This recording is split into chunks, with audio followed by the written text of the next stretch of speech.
right, family. Thank you so much for joining me once again. We are here on another solid episode.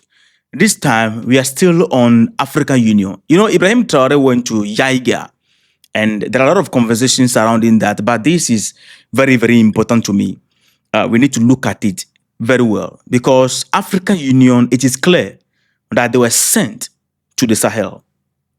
The chairperson of the African Union, I am saying confidently, that he was sent not only by the African Union, but you know what I'm talking about, to the Sahel with a particular purpose.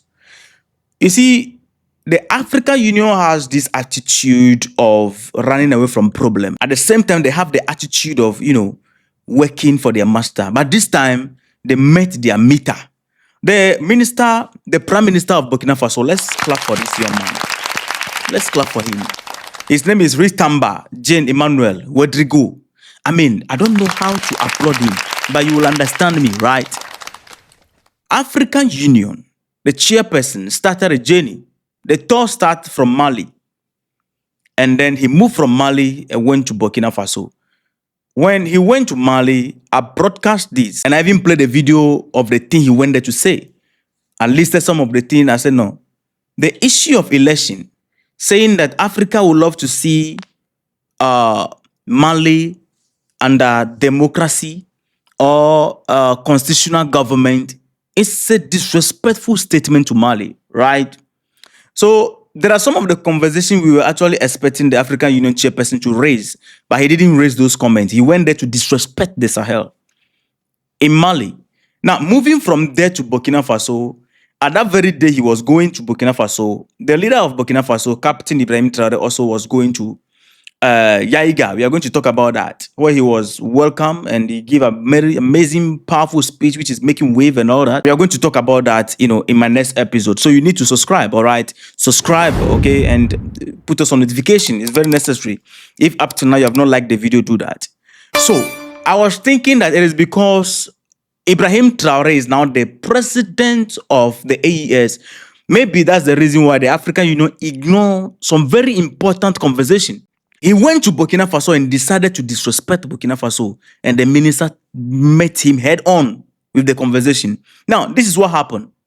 When he went to Mali, spoke about the issue of election over there, he didn't receive any solid reply on the ground. So he left it like that. He left there and then went to Burkina Faso. Ibrahim Traore said, okay, I'm not going to meet this man because these people, you meet them, it's just, normal conversation. It's the same thing. Talk, no action. So I'm going to meet my people.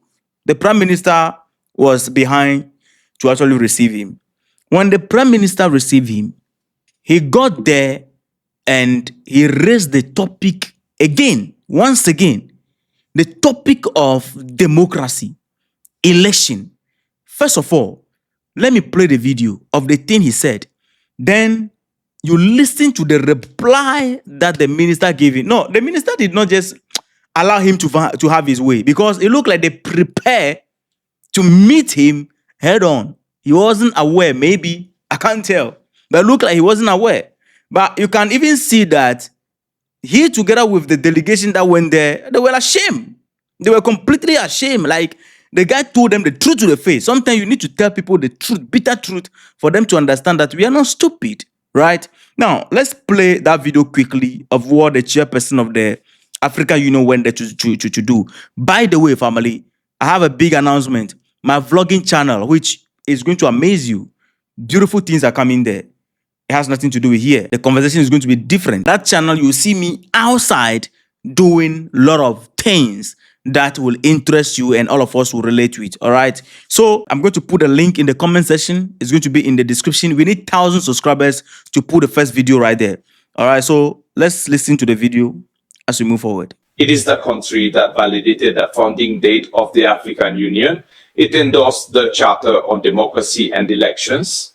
We took note of the adoption of the Charter in March 2026 in Burkina Faso. And we expressed to the authorities of this country that it is very important for us also as a commission that the principles of this Charter on Democracy, this founding act, be respected. And we think that I would say the political process led by the authorities of Burkina Faso must inevitably lead to, I would say, the opening of the political space and the reinstatement of political parties and the elections that will naturally follow after the completion of this process. What we are saying today is that the authorities have explained to us that they are in an existential fight against the terrorists. And I believe that in this, we can only stand by Burkina Faso. We have also called on Burkina Faso to improve relations between Burkina and ECOWAS, and especially within the framework of the ECOWAS Peace and Security Council. There has, of course, been a process that started in Lomé, and we support, the African Union Commission supports this process. We also wish that the Ouagadougou process, which established a security cooperation, and especially in the fight against cross-border crimes, be revitalized so that we create this, I would say, this dynamic of harmony, this dynamic, I would say, of partnership between the countries of the region, the African Economic Community, the Economic Community of West African States, and the continent more broadly. This is what the African Union went there to speak about. Can you imagine that? A country fighting to exist, a country fighting a battle. You went there, you are talking about how there's a need or the need to bring back this multi-party system, these plenty parties, and bring back democracy and all these things that were there that were not solving problems. Look, the minister did not take it easy with him. The minister told him straight to the face that, look, I'm going to quote a couple of his words here. We are fighting to exist. And meanwhile, at the African Union, they are just engaging in speeches of principles. We are in a battle to exist. Our existence is actually based on constant fight. You come here to talk about democracy. We are in a fight just to exist. And we must exist before we talk about democracy. We are not even, we are even mentioning this in the first place to begin with. He moved forward and asked a very particular question, this gentleman, that look, is the African Union truly a union? Is it truly African? Because when this is his word, that is the question he asks.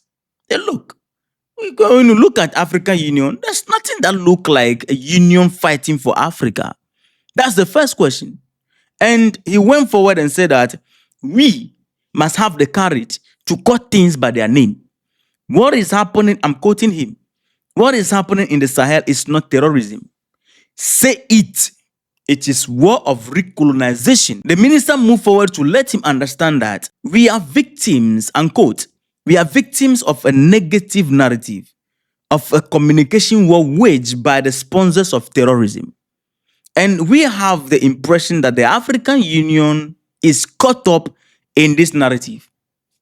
Straight to the face. That's why I told you that these guys are sent, because the things we're talking about has nothing to do with solving the problem in Burkina Faso. They are advocating for Burkina Faso or the AES to bring back the very system that worsened the problem or that worsened the situation over there. That is not all, family. He added something to this whole thing. The Prime Minister pointed out that the African Union, due to their heavy reliance on this funding of imperialists funding them, they cannot defend the African cause. Look, he told him straight to the face. He received the verbal beating of his life. The truth can whip you. He said they cannot, African Union as it is right now, because they rely so much on the imperialists, they cannot defend the African cause. He said the hand that receives is always below the hand that gives. And he cemented it by saying that no one will finance us out of philanthropy. No one.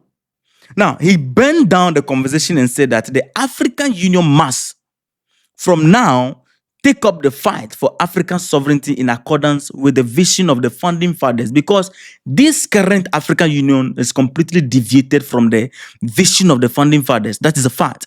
That is not all. He came down and tasked the African Union chairperson that, look, if they want to know the true nature of the African Union, the true state of the African Union, this is what they should do. They should go to the street, ask the African youth question about the union, and let the African youth answer them from the ground. There they will know. Because the youth are not with you. We are fighting to exist. We are talking about democracy. We are talking about election. Is that what is going to solve the problem? I was thinking, I told you that he didn't raise certain things. So I feel like maybe because Burkina Faso is hosting the president of the AES currently, maybe that's why. So if he go there, he might raise that topic. I was hoping the African Union will go there and say, brothers, you have a problem. It's a common problem. We must come together and fight. How can we help? You need army to join with your army. How can we do that? Let's join hands together and do this. Should we contribute army from Benin, Togo, Ghana, Cameroon? Let's join armies together, join it to yours, and we begin to do 3-month cleanup exercise in the entire region. These are the conversation I was expecting the African Union to bring on board. The African Union went there and is talking about election. A country fighting to exist, as the minister said. These guys have the attitude of running away from problem. If the African Union want to actually talk about election and they want to solve a problem, they realize that there's a country actually suffering and need help, and they want election in that particular country, they should go to Sudan. Because the AES currently, as we're speaking, we don't want any disruption. We are so focused in this angle. Since some of you have decided to be in your lane, be in your lane. You see, this whole thing that the African Union started, I can confidently say that they have been sent. I will repeat that throughout the video. I will repeat it.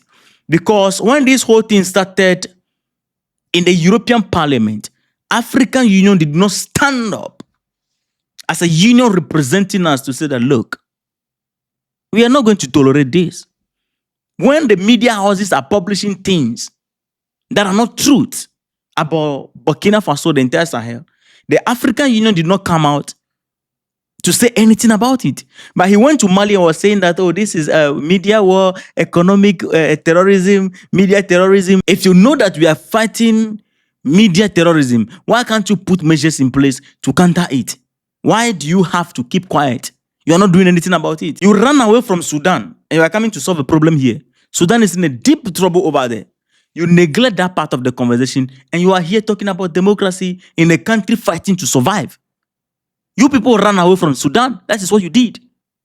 And you are here talking about democracy. I'm happy the minister did not take it lightly. They gave it to him. And in conclusion, he responded by saying that, they've taken all those things in consideration, but they're standing with Burkina Faso. Standing with what? What are you standing with? Some of us, we have become more vulnerable than the African Union today. Because at least we are using our platform to support the revolution. While the soldiers are doing their own, at least we have become part of the team in fighting against anti-narrative. But you, on the other hand, the African Union, nothing you are doing in this regard. It is sad, man. But I'm happy the minister gave him a befitting reply right here. They should go to the street and ask questions about the African Union. What do you think about them?